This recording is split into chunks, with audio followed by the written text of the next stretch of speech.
Səhərin nurunda sən, köhnə yollar, dərin izlər, qaya üstə yazılıb adın, əsrlər boyu yaşayan sirlər.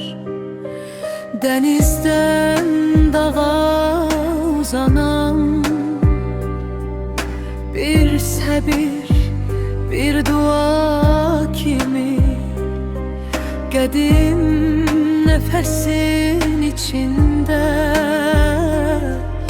gələcək görür sanki. Bakı küləyi danışır, Şirvan torpağı dinləyir, hər daşın altında tarix, hər səsdə bir iz görünür. Azərbaycan, canım yurdum, minəyimdədir səsi sən. Azərbaycan, əziz yurdum, qəlbimdə əbədi mənzərən. Qala divarın ucalır, mədəniyyətin nur saçır.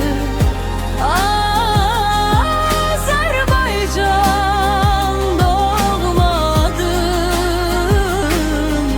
ürəyimdə hər gün yaşayır.